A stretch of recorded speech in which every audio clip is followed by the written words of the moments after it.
Yo siempre digo que a través de la información y la cultura logramos una sociedad menos discriminativa y más incluyente. Aquí están ciertas cerámicas que se han encontrado, esta es de Costa Rica si no me equivoco, de cómo antes de que vinieran los españoles, prácticamente yo diría antes de que la religión cristiana, judeo-cristiana, se imponga en el mundo, las culturas casi alrededor del mundo practicaban diferentes actos de diversidad sexual con la mayor naturalidad posible. ¿Por qué? ¿Por qué se imaginan ustedes?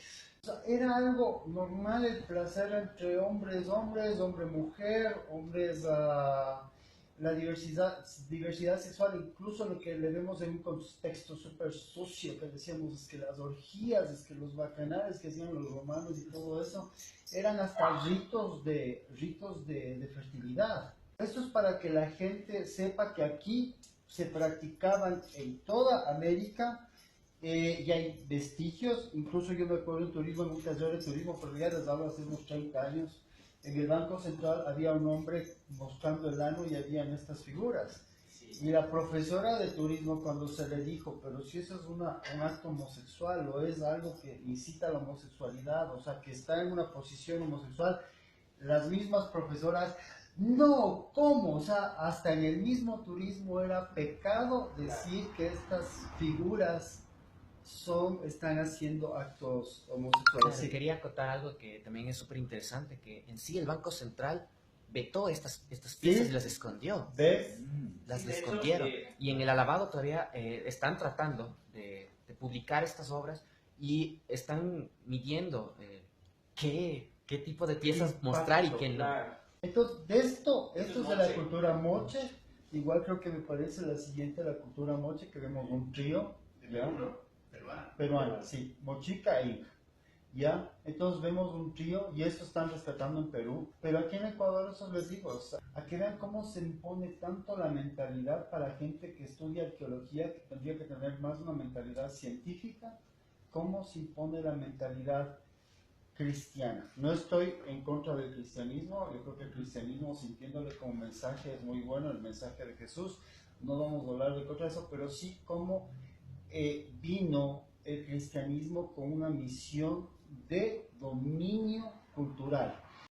Fabián hablaba de cómo se respetaba toda esta diversidad y había las personas que en este caso hablemos que son los transgéneros femeninos. Se denominaban en muchas culturas también, generalmente en América del Norte, los dos espíritus. Tenían la parte masculina y femenina dentro. Y todos tenemos esa parte masculina y femenina dentro. No hablemos de sexo, o sea, sabemos que sexo biológico es pene y vagina y eso ya es muy aparte.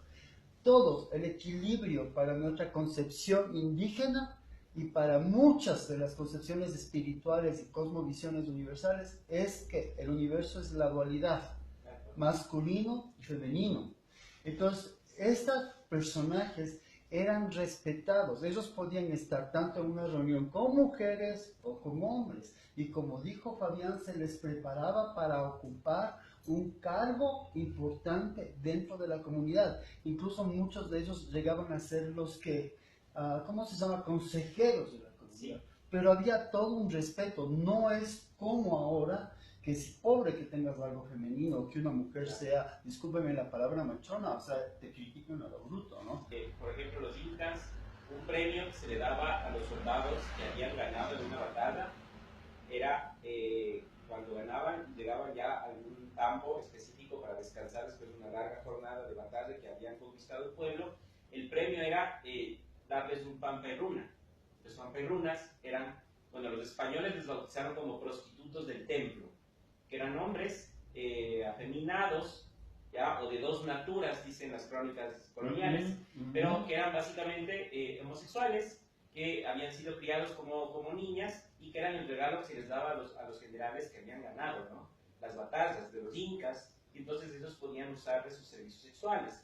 Muchos de estos pamperruna inclusive llegaron a casarse con nobles incas, ¿ya? Y esto es algo que no se suele contar, porque normalmente la historia te dice Rumiñahui y Atahualpa, estos superhéroes, Heroicos, bien masculinos. machos, bien masculinos, y esta idea de que Superman le quedaba corto a la Atahualpa con 3000 mujeres, te decían, ¿no? Pero no te dicen que hay otros incas de los que no se habla, ¿no?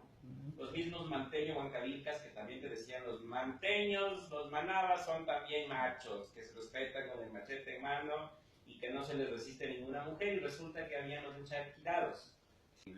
Que es como los enchaquirados justo en la cultura manteña huancavilca, eran los caciques que tenían sirvientes, como decían, sea afeminados o no afeminados, pero estos sirvientes eran hombres, adolescentes, y que favorecían sexualmente al cacique.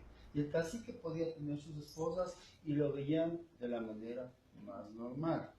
Hay explicaciones a veces en la naturalidad, porque los griegos, por ejemplo, me paso a los griegos, que hablo de Platón. Los griegos decían que hay un equilibrio en todo esto. La mujer reproduce, hay placer, y para el equilibrio de la parte sexual, para que no exista una reproducción de tanto ser que vemos ahora, lastimosamente están hablando del tema del aborto, el hombre tenía su desfogue con otro hombre. El equilibrio es la mujer para la reproducción. Incluso en muchas culturas se oraba antes de tener relaciones sexuales. Siglos. O sea, era tan la nota sexual era tan respetada, tan espiritual, que sabían que era reproducción. Entonces, todo se mantenía como en un equilibrio, ¿no? Núñez de Balboa, él cuando vio que había tantas prácticas, según él, no había la palabra homosexual, ojo, la palabra homosexual recién se creó en 1869, si más no me equivoco, cuando vio que había todas estas prácticas Sodomitas. y les hería a la gente y les hacía que les coman los perros. O sea, ahí uno ve la crueldad, o sea, vino tanta crueldad. ¿Por qué? ¿Qué pasa ahí cuando ya viene la religión? ¿Qué pasa con todo esto de la parte sexual? ¿Qué pasa a hacer? ¿Cómo les llaman al placer sexual?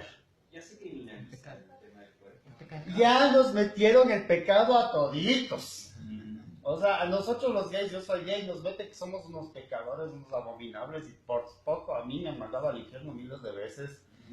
Pero ya nos metieron la palabra pecado, ya nos metieron la culpa, y esa es la mejor manera de limitar y dominar al ser humano. Entonces ya vino el concepto de pecado. Ya solo la iglesia decide qué es lo normal y lo que es natural en cuestión de placer sexual. La mejor manera de controlar al mundo, utilizar el placer sexual como pecado. ¿Por qué? Porque nadie es libre de este pecado. O sea, recuerden que venimos incluso, nacemos con el pecado original. O sea, el mismo acto que les decía aquí antes, el mismo acto de la reproducción, que era sagrado, que era respetado. Yo no sé si habría abortos antes, como ahora pasa, no, tú fuiste concebido en pecado. O sea, el acto natural de reproducción, fuiste concebido en pecado. O sea, ya naces ni eres pelado, no has pecado nada, ya estás pecando. Entonces, si alguien te dice a vos como gay eres pecador, o sea, vos también eres. O sea, ¿de qué me hablas? Si vos también eres, y naciste con pecado. O sea, miren cómo se cambia todo el concepto natural de sexo a volverle al sexo pecaminoso. Y se daña todo, prácticamente se daña todo lo que es natural, hablemos entre comillas, ¿no? Y la crueldad que vino después fue increíble, ¿no? Entonces prácticamente se acabaron muchas de estas, no es que se hayan acabado las prácticas, sino que ya vino el miedo, ya vino la represión. Vamos a la siguiente, por favor. ¿Quiénes se imaginan ustedes que hacen esos telares? ¿Creen que es una persona gay? ¿Creen que es una mujer? En varias culturas los hacen los telares, ¿no es cierto? Vamos a la siguiente. Siempre nos metemos que el arte, el diseño, nos metieron que hacen las mujeres. Generalmente en culturas como la Salazaca y en varias, los telares hacen los hombres. A eso ya vamos al arte, ¿no? Porque después ya nos vamos a fijar que solo creen que el arte es una cuestión femenina, creativa y todo eso. El arte, en otra concepción antigua, los que hacían los ponchos, los telares, esa belleza de telares, son los hombres. Muchos de ellos empezaban a hacer estos telares y estos diseños maravillosos desde que tenían 8 años. Vamos a la siguiente, por favor. Hacia el vuelo para que nos demos cuenta. Miren en Santo Domingo de los Colorados, los que hacen los telares, los diseños de ropa, son los hombres. ¿Qué pasa ahora, diseñadores que decimos? O sea, tiene que ser afeminado. El estereotipo. Ojo, ¿qué pasó cuando vinieron los españoles y vieron que los hombres se quedaban haciendo telares en su casa y las mujeres eran las que iban al campo a la cosecha y a plantar? O sea, estos afeminados, ¿cómo se quedan haciendo si este es trabajo de mujeres? Las mujeres están haciendo el trabajo de hombres. O sea, no tenía nada que ver con si era gay, homosexual, nada. No entendían la concepción. O sea, la concepción masculino-femenino, si tenemos un equilibrio, creamos. El hombre se quedaba haciendo ese trabajo por la creatividad. La mujer, fertilidad, producción. Ella tenía que estar en contacto con la Pachamama, con la madre. Entonces ellos no entendían. Claro que el trabajo fuerte lo hacía el hombre, pero lo que es cosecha y todo eso lo hacía la mujer. Para ellos no entraba en la cabeza. Entonces, ¿qué pasó? Sigamos con la siguiente, por favor. Las macanas es un hombre el que hace estas macanas, y ese es un vestuario femenino. Eso lo hacen en Gualaceo, y hasta ahora, y esas macanas son carísimas, ¿no? Y hasta ahora él guarda la tradición, y es uno de los pocos que tienen Gualaceo. Pero es un hombre y hace toda la creación, y hace los tintes del lado, todo eso. Aquí vean cómo ha ido cambiando nuestra concepción de lo que es creación. Vamos a la siguiente. Eso es lo que quería explicarles, un poco la concepción indígena nuestra antes de que vengan los españoles o antes de que nos haya conquistado e impuesto una religión que lastimosamente nos limitó nuestra forma de pensar y nos separó de lo masculino y femenino. Siempre la dualidad masculino y femenino, ahí vemos montañas, o sea, ustedes han oído que los indígenas dicen, creo que es... a las montañas, Mama, Cotacachi, Taimbabura, todos tienen masculino y femenino, la Pachamama y el Pachacama, todos, no estoy hablando de sexo, para que haya la creación tiene que haber siempre un principio masculino y femenino, y eso se ha manejado en la mayoría de espiritualidad ancestral casi en todo el mundo. ¿Qué pasó cuando vino nuestra religión que tenemos ahora en la mayoría de Ecuador, hablamos en este caso? Vamos a la siguiente. Me acuerdo de chiquito, ya creo que tenía 6 años, yo estudiaba en el colegio San Pedro Pascual, que es de los Mercedarios, y lo primero que te llevaban era a ver este cuadro. Ese horroroso cuadro que yo digo, no sé quién es el perverso que lo pintó, porque imagínate hablar de un Dios de amor y decir, si no cumples lo que Dios te hace, el Lucifer que está a su servicio te va a hacer todos esos castigos que hay. Y son unos castigos, pero terroríficos, o sea, solo es una mente criminal que ha inventado de eso. Y me parece que este señor de acá, si no es más, disculpen que me cerré con el dedo, aquí hay una palabra chiquitita que dice pecado nefando. Sí, está. ¿Cuál creen que es el pecado nefando? Les dije que la palabra homosexualidad no existía. Y agradezcan a los heterosexuales, porque la heterosexualidad existe gracias a los homosexuales. Porque inventan primero la palabra homosexual, entre ellos llamémosles heterosexuales. ¿Ya? Entonces, el pecado nefando es el que la iglesia le clasificó al homosexual. Entonces, ahí cuando vean y van a la iglesia de la compañía, creo que es Hernando de la Cruz, si ven pecado nefando, la mayoría de ustedes les preguntan, ¿qué es pecado nefando? La mayoría no sabe, es como llamaban a la homosexualidad antes, ¿no? Como dato especial, aquí en América y en Quito, casi nadie de los acusados de pecado nefando les llevaron a los castigos de Inquisición. Y es chistoso, hay en la curia los datos, porque cuando el acusado iba, y había todo los jueces y todos esos sacerdotes ahí que le acusaban por pecado nefando, el acusado comenzaba a decir, pero yo me acosté con tal sacerdote, me acosté con tal y me acosté con tal. Entonces aquí en la Real Audiencia de Quito no se dio y eso está en la curia, ¿no? Entonces, a que vean cómo cambió la sexualidad gracias al pecado. Y eso nos domina, consciente o inconscientemente nos domina hasta ahora, gracias al pecado. Vamos al siguiente. Entonces, ¿qué hizo la iglesia? Destruyó este equilibrio entre lo masculino y lo femenino. ¿Y qué nos pusieron ya a pensar en masculino? Nuestro cerebro, la gente dice tenemos hemisferio izquierdo, hemisferio derecho, muchos dicen que el hemisferio izquierdo es lo masculino y el hemisferio derecho es lo femenino. Entiéndase por masculino, ¿qué? Valor, fortaleza. Por lo femenino, intuición, creatividad, fertilidad. O sea, no estamos hablando de cosas que nos ha dicho la sociedad. Cuando estas dos cosas se juntan, siempre hay un equilibrio y hay creación. ¿Qué nos volvieron destructivos? Nos pusieron una religión donde lo masculino se pone acá arriba y lo femenino acá. El hombre acá, la mujer acá. Y ahí nace el odio a la homosexualidad. O sea, es el odio a la mujer, no ni siquiera. O sea, nos hacen pensar más en masculino, pero lastimosamente, destructivamente. O sea, no estamos en equilibrio. ¿Por qué? Porque tenemos nuestra religión. ¿Qué pasó? ¿Dios qué es? Masculino o femenino. Es padre. Tiene un solo hijo. Es increíble, el universo es tan grande y Dios solo tiene un solo hijo y es varón. Para su ministerio, ¿quién escoge? A varones. 12 varones. O sea, según lo que nos enseña, o sea, todo es acá. Las mujercitas se nos fueron acá. ¿Cómo inicia la creación? A Dios, ¿a quién crea primero? Al hombre. Al hombre. Es entender cómo se nos rompió ese equilibrio y cómo nos metieron una idea que hasta ahora sigue y hasta ahora la gente se puede matar por creencias religiosas en base a esto. Ricardo Galeano decía que si es que Dios no hubiera creado primero al hombre, hubiera creado a la mujer, la historia de la humanidad hubiera sido otra totalmente distinta, porque lo que ahora nosotros sabemos es únicamente por lo que Adán le contó a la prensa. Entonces veamos que Dios crea al hombre y a la mujer. Ya, vamos a ver otra vez el desequilibrio. ¿Quién es la que comete el primer pecado? ¿Y a quién condena primero? A la mujer. A la mujer. O sea, es increíble cómo se rompe este equilibrio.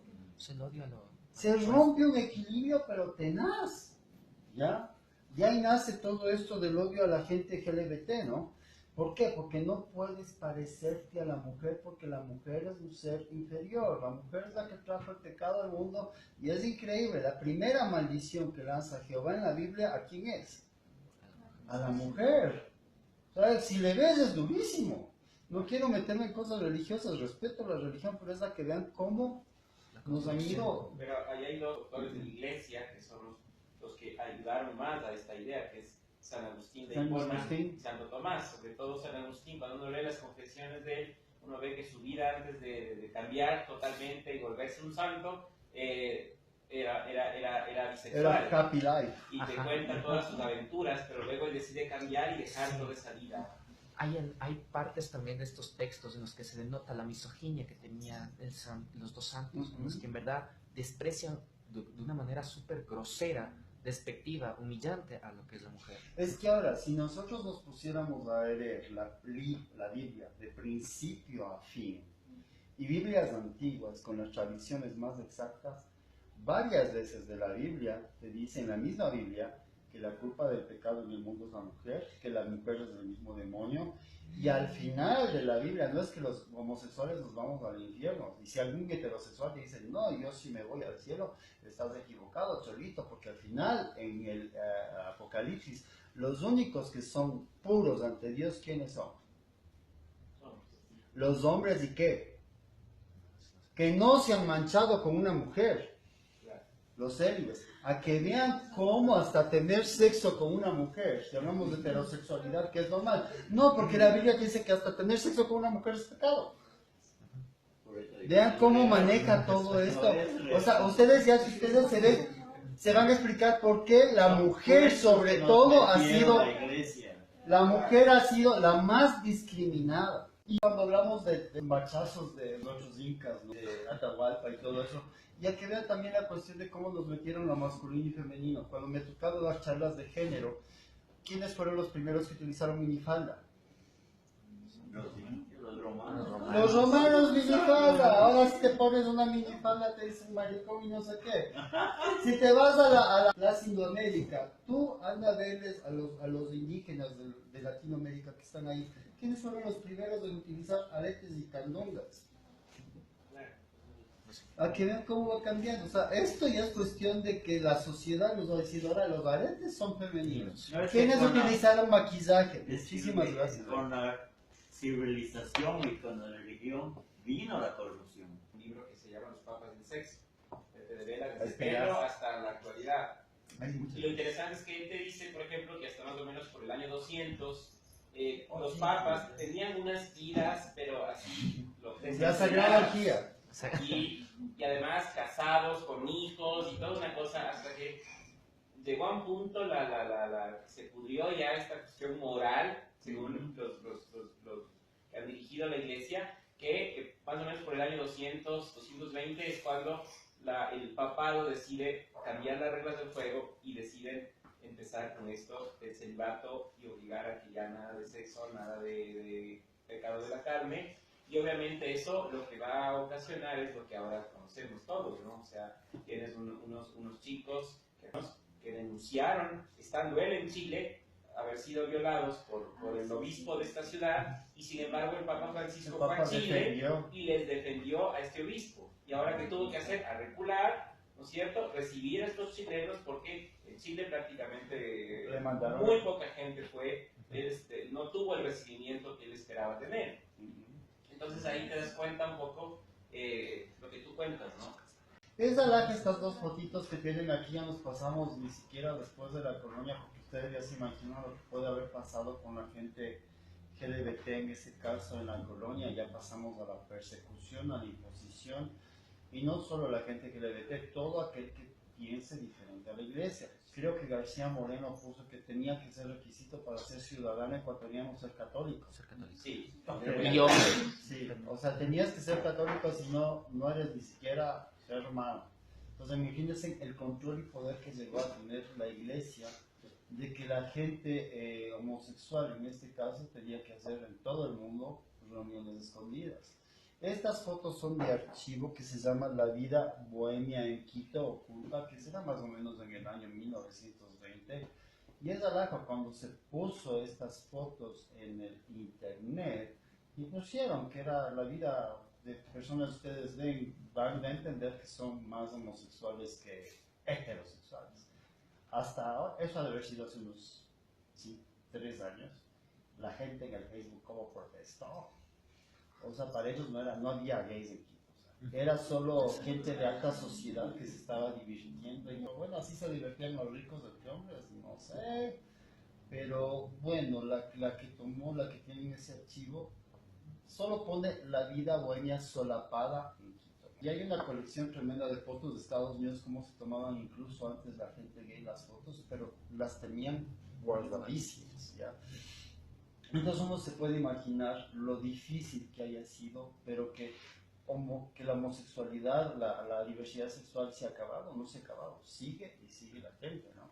Vamos a las siguientes para darles una idea de la... Ese es de la misma época de ellos, porque él nació en 1915. Yo sí me clavé en esa foto, porque él expresaba, cuando yo leí la historia de esa foto, el dolor que era ser homosexual en Ecuador. Y les digo, estamos avanzando, pero también todavía, digo, los que vivimos en unas ciudades grandes como Quito, Guayaquil, un poco está apaciguándose la cosa, pero es muy diferente si vives en mi pueblo. La nota sigue igualita, ¿ya? Y solo me voy a la Tacunga y te digo que es cualquier cantidad de gente gay, incluso está casada por... Con la parte, esto era para ver que es un gran artista, pero el dolor que sentía que nunca se pudo expresar como él era, ¿no? Entonces prácticamente el homosexual siempre vivió oculto. Es muy raro ver un homosexual fuera del closet que decimos. Yo creo que aquí se dio después del año 2000. Vamos a la siguiente. Cuando hablamos de arte homosexual, ¿qué se imagina la mayoría del colectivo de ustedes? ¿Qué se imaginan cuando dijeron, vamos a hablar de arte homosexual? ¿Qué se imaginaron? ¿O qué se imaginan cuando un gay dice, a mí me gusta el arte, o qué tipo de arte produce el gay? Normalmente uno asocia, porque tú escuchas de la gente ignorante que te dice, no, es que ser gay es la vida loca, les gusta solamente el sexo, El placer. solo piensan en penes, solo piensan en drogarse, es una cosa terrible porque lo digo por... vestirse de mujeres. Sí, lo digo por promiscuidad. Sí, seguramente En incluso la cuando... Es eso. Los hombres masculinos heterosexuales, ¿qué hacen? ¿Qué les gusta? El ¡Fútbol! La mujer desnuda. Las mujeres, mucha O sea, estoy metido en un grupo de mi colegio, ¿no? Entonces van a fútbol y mujeres luchas. Lo que vamos a ver es cómo, sobre todo en Ecuador, pero hay que ver cómo también nos dominan los clichés de etiquetas, ¿no? Este señor se llama Lawrence Ziegfeld. Él rescató en su show la belleza de la mujer americana. Este señor les vestía, sabía cómo elegir a las coristas de su show, sabía cómo vestirlas, hacía unos escenarios impresionantes, una belleza. Y prácticamente, si ustedes han oído Broadway, él es el que empezó con lo que ahora se llama Broadway, los espectáculos de Broadway, y llegó a tener varias revistas musicales en Broadway, ¿no? Ahí está cómo les vestía, él hacía los diseños, todo. Miren los vestuarios, los espectáculos de él, bueno, para la época, porque él empezó en 1919, eran pero excepcionales, mucho dinero. Vamos a Hollywood, este señor se llama Busby Berkeley. En los años 30 y 40, este hombre también escogía a las chicas, vestía a las chicas, diseñaba los escenarios, era el dueño de la cámara. Vamos a la siguiente, sabía de maquillaje. Mire, bueno, si algunos saben, ella es Ginger Rogers, ella era famosa con el Fred Astaire en los años 40, que son una pareja de bailarines tenaces, son los descubridores de ella.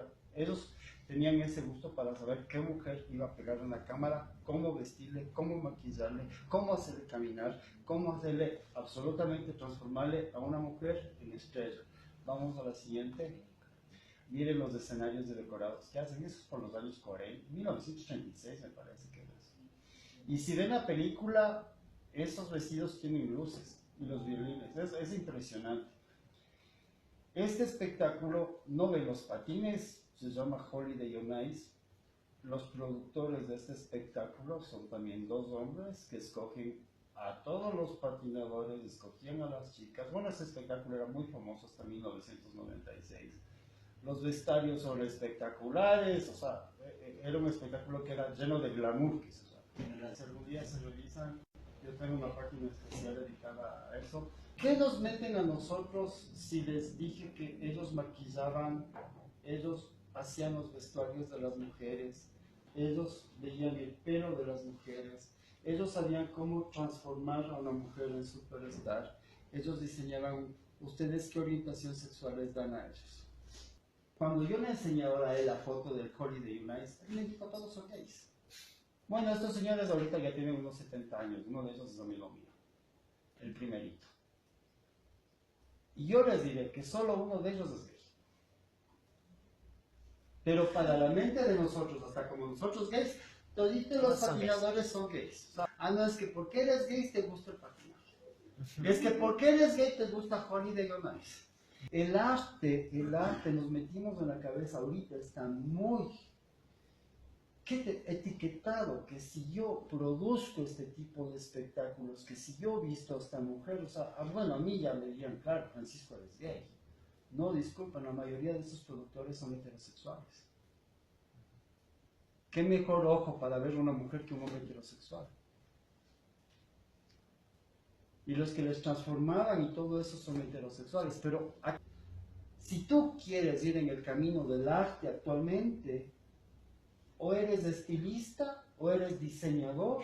¿Qué más le socializan con lo gay? Diseñas zapatos, diseñas carteras, eres fashion. Fashionista. Discúlpenme, los productores de estos grandes espectáculos y de Hollywood, muchos de ellos de espectáculos inmensos, la orientación sexual no tiene nada que ver. O sea, ellos mantienen su equilibrio entre lo masculino y lo femenino. Nos volvemos al Ecuador. Quería hacer la comparación con el Ecuador. Ballet Ecuatoriano de Cámara ahora ya cambió de nombre, es Ballet Nacional del Ecuador. ¿Qué pasaba aquí en los años 80, que yo me acuerdo, si una persona, hombre, quería ser bailarín? Era etiqueta de... ¿Qué le decían? Gay. Ni siquiera gay, la palabra gay no había, aquí en Ecuador no había. Era maricón, meco, y homosexual era insulto, o sea, ni siquiera era orientación sexual, era insulto. Lo más peyorativo que te podían decir era homosexual. Vamos a la siguiente, entonces quiero que vean lo difícil que era para un hombre ser bailarín. Me acuerdo porque yo era amigo de los bailarines del Ballet Ecuatoriano de Cámara, y gran parte de ellos en ese entonces eran heterosexuales. Ellos tuvieron que luchar contra todas sus familias, contra todo. ¿Por qué? Porque les decían, ¿sabes qué? Es que es de maricones y esto. Y me cuentan que cuando ellos se presentaban, lo tan difícil que es así en Ecuador hacer arte, cuando ellos se presentaban en el coliseo o en colegios, lo primero que les gritaban era homosexuales, maricones, o sea, imagínate lo duro de eso. Pero lo que quería hacer es esta comparación de qué es la concepción del arte. O sea, si es un bailarín ecuatoriano, o sea, homosexual, maricón, no quiero subrayar nada, pero que en los 80 bailamos con Michael Jackson. Y Michael Jackson tenía toda esa apariencia. O sea, también la doble moral. O sea, ¿por qué criticamos tanto David Bowie, que era una apariencia andrógena? Hablo de los 80, 90. Y yo me gozaba más con los dos cantantes que son profesionales, tienen un talento tenaz, no me importa la orientación sexual, pero bueno, a Miguel Bosé lo criticaban tremendamente, a Juan Gabriel cuando empezó los 80, él empezó en los 70, le criticaban ampliamente, pero ¿qué hacían cuando estos cantantes venían aquí al Coliseo? Sea el Coliseo cerrado Julio César Hidalgo o el Coliseo Rumiñahui ahora. Medio mundo que le criticaba bailando al son de ellos y con son bien afeminado, o sea, Juan Gabriel es un showman. No hay este doble discurso. Otro que criticaba mucho al inicio era el mismo Rafael. Rafael. Incluso el del ballet ecuatoriano de Cámara, hasta para entrar al ballet Hachiwa, era criticado por bailar folclore. No, pero digamos hace 50, 45, 50 años que yo vivía aquí, estaba en el Teatro Ensayo, en la Casa Cultura y en el ballet. Estudiaba ballet clásico y en el ballet de Marcelo Ordóñez, ballet folclórico. Sí había muchos hombres, muchachos, todo eso, y balletistas, hombres sí habían. Pero éramos criticados y hay el bullying. O sea, ya afuera amigos y escuela, colegios, nos hacían afeminados. Pues. Yo quería ponerles una experiencia de Jorge Mateos. Jorge Mateos es un gran actor ecuatoriano y fue el primer actor en Ecuador que se atrevió a decir que era gay. Y hablo eso por los años 90. Fue el que primero dio la cara, porque se pelea por quién dio la cara. Él fue el primero que dio la cara como gay y es un gran actor. Ya solo era para acabar con esto, le pongo a la Miss Ecuador. Yo tengo un amigo ahorita de 23 años que le encanta lo que es el diseño de cuerpos, todo, y el arreglar el pelo de mujeres y toda la nota. ¿Qué lío tienen él ahorita con su familia? Porque él quiere ser estilista, él es heterosexual. A que vean otra vez. Ah, no, si quiere ser estilista puede ser alguien como Osmel Sosa, que son ahora los misólogos. Yo les hablé antes, los misólogos, en este caso de espectáculos, era gente heterosexual. Ahora tienen que ser solo gente gay. Mira cómo se va cambiando. Pero lo bueno es que en Ecuador ya vamos avanzando, está progresando el arte de la queen, está progresando tremendamente. Cuando recién comenzaron, él sabe la experiencia, era horrorosa, les criticaban. El arte del transformismo también está desarrollándose. El arte del ballet también están desarrollándose. Posiblemente lo limitante que vieron siempre tiene que ser algo con lo femenino. Posiblemente porque hay muchos, dale la siguiente, que yo quería acabar con esto. Hay muchos artistas en la actualidad, sea producción de escultura, pintura, cantantes, grupos musicales que crean mucha música, cantantes que son muy famosos nacional o internacionalmente, pero tienen que estar con el closet adentro.